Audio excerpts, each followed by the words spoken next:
Shumë e vërtet. Tani më shpjego pak çfarë ka ndodhur e jashtëzakonshme në Francë këtë javë. Themi jashtëzakonshëm sepse sistemi politik francez, të paktën që pas luftës së dytë botërore, është karakterizuar nga një lloj qëndrueshmërie. Le të themi, janë respektuar zgjedhjet, janë respektuar qeveritë, ka pasur ekuilibra, ka pasur një konfiguracion politik që ka siguruar, le të themi, qëndrueshmëri të qeverisë, sikurse Gjermania nuk krahasohet me Italinë, që në 70 vjet ka nxjerrë 77 qeveri, një herë në 10 muaj, apo edhe me Japoninë në një periudhë saktuar të historisë. Tani çfarë po ndodh realisht, Genc? A ka të bëjë kjo me situatën gjeopolitike që vjen dhe me një faturë shumë të madhe financiare, lufta në Ukrainë, rritjet e shpenzimeve për mbrojtjen? A ka të bëjë me, le të themi, presione të mëdha në cilat ndodhet qeveria për ndërmarrjen e reformave që do ta bënin jo simpatike tek votuesit? Çfarë po ndodh realisht në Francë? Arsyeja kryesore e thënë troç dhe thjesht. Para asnjë ato. Ndodh shpesh të rinjve kur hyjnë në politikë, bëhen të gjithë pushtetshëm, e pa me Ramën në Shqipëri, që ndodhet Macronit, ka një lloj adoleshencë demokratike, gjithçka filloi para një jave, filloi para një viti. Po. Kjo adoleshencë demokratike ishte kur Macroni shpërndahu parlamentin francez, gjë e paparë në Republikën e 5 franceze. Kur nuk e bën një prezident një gjë të tillë pa asnjë arsye. Domethënë një ditë të bukur, para lojrave olimpike, vendosja që kishte shumicën në parlament, kishte gjithçka, po shpërndai parlamentin. Asaj kohe asnjë nuk e kuptoi dhe sot paguajnë pasojat. Këtë shprehje që është adoleshent e son edhe për kasë më të afërt, pse? Sepse mendojnë shumë që e bëri këtë gjë sepse atë moment në qershorin e kaluar kur shpërndai parlamentin, ai zgjodhi një tjetër kryeminist, një djalë të ri, 30 vjeç, i cili u bë më popullor se ai, i partisë së tij, që quhet Gabriel Attal. Dhe nga xhelozia se ky Gabriel Attali, pra i partisë të që e vetë bëri kryeministër, po fitonte shumë pikë në sondazhin e opinion, për ta hequr, shpërndau parlamentin. Në kaq gjëra luajnë gjërat. Dhe nga ai moment, kur ti hape këtë puti pandore, kur ti fute këtë dinamit Republikës 5 franceze, çfarë është Republika 5? Është ajo pikërisht nga ajo që Franca bëri që Franca të evitojë një skenar italian. Franca para 1959-s ishte si Italia, ishte Republika 4, ku dominonte forca e partive politike, si Itali, pra kombinacionet. Një qeveria bie për një javë, bie për 2 javë, një tjetër. Oscilacione. Shumë bukur. Kur Franca mbaroi luftën në Evropë, dy liderit më të mëdhenj të Evropës, në mënyrë më paradoksale, u përzun nga zgjedhësit.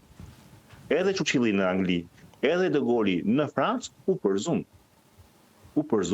Popujt francez dhe britanik menduan se këta lider ishin të mirë për bërë luftën, por për bërë demokracinë. Shumë bukur.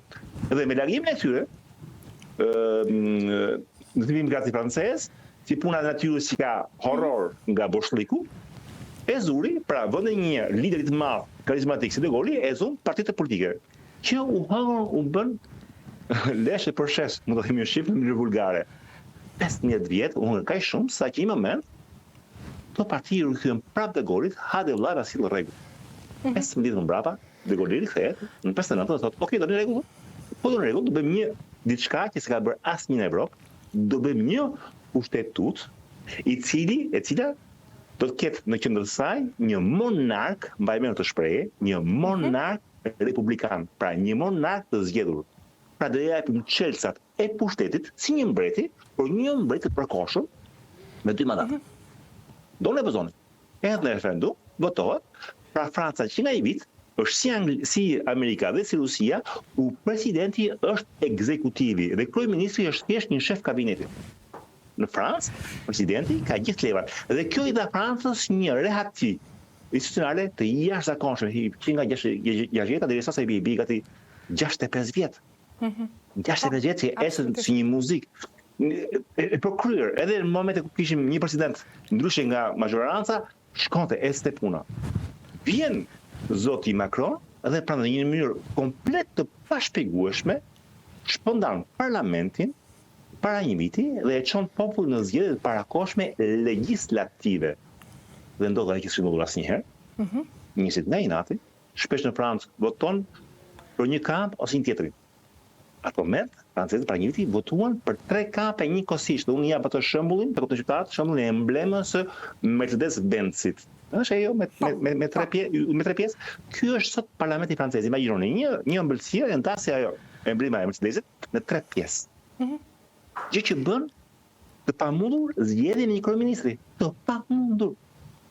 Sepse si ka ato film në western, sa po del njëri, dy tjerë bashkë me kobure dhe e rrëzojnë. Kjo po ndodh sot. Kjo po ndodh në orën që po flas tani. Është e pamundur. Si bie që Franca i bie të shkoj prapë zgjedhje parakoshme.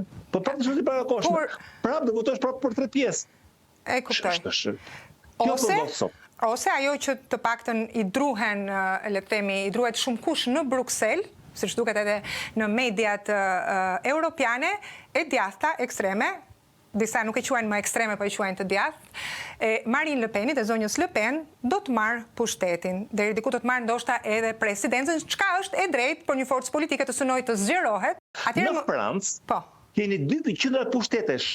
Ke pushtetin e presidentit, dhe ky pushtet përfshin gjithçka ku ka majorancën, dhe përfshin, ku s'ka majorancën, përfshin punët e jashtme edhe mbrojtjen. Kështu që edhe Le Peni po të fitoj. Me presidencën atëherë, synon presidencën. Nuk, po vetë ka kohë, pas 2 vitesh ka. Nëse gjërat rrotullisen shpejt edhe futen edhe zgjedhje presidenciale, nuk. Dhe do kemi kohë të bëjmë bashkë prapë emision bashkë. Ç'është është tani? Po të bëhen zgjedhjet legislative, se zbët si presidenciale, se ndose duan disa duan. Jemi në kohra kaotike, çfarë thuhet në mëngjes nuk pohohet në darkë, pra ndryshime të jashtëzakonshme, kështu që asgjë në këtë kontekst fluid nuk përjashtohet apo jo. Gjithsesi, Franca do të vazhdoj sipas teje në këtë destabilitet edhe nëse bëhen zgjedhjet, apo do të gjendet një formulë, kjo edhe në kuadrin e gjeopolitikës, sepse gjithçka është e varur edhe nga fqinjët apo nga, le të themi, situata gjeopolitike, lufta në Ukrainë, lindje mesme etj. Pra nuk është aq e thjesht, mendoj, është pak më komplikuar. Ndikimet ka jashtë janë shumë më të mëdha dhe presioni është shumë më i madh. Si e sheh ti afatgjat? Shoh paradoksin. Franca do të destabilizuar të paktën deri në prill 2027, kur bëhen zgjedhjet presidenciale, pra 1/2. Mendon që do të vazhdojë të situatë e tillë deri atëherë, pra do të arrihen afatet. Por nuk ka zgjidhje. Por ama kjo është në pikën e francezëve, jo të botës jashtme, të Francës. Edhe një herë, sepse ose s'do ketë zgjedhje parakoshme, Macron sot do besoj do mëroj sot ndarkat një tjetër kryeminist të ri, prapë do bjerë etj. E kuptoj. Ose do bëj zgjedhje parakoshme dhe në këtë rast do fitoj Le Peni. Sipas sondazheve. Po dhe fitoj Le Peni nuk ja jep sot kjo kushtetut hapësirë dhe veproj as në Ukrainë dhe as në BE. Janë kompetencat ekskluzive të presidentit. Pra dhe një debati për Evropën do bëhet në mesin e 2027 ose përpara. Plus që deri atëherë Le Peni është dënuar sot si Sarkozia, nuk ka drejtë shkojnë zgjedhje, që janë shumë komplikuara gjërat. Për momentin është një fatkeqësi vetëm për Francën, jo për Evropën.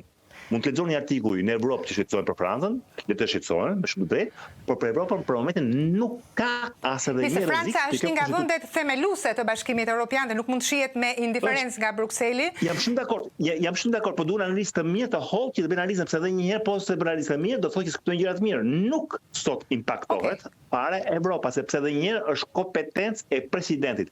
Impaktohet ekonomia franceze.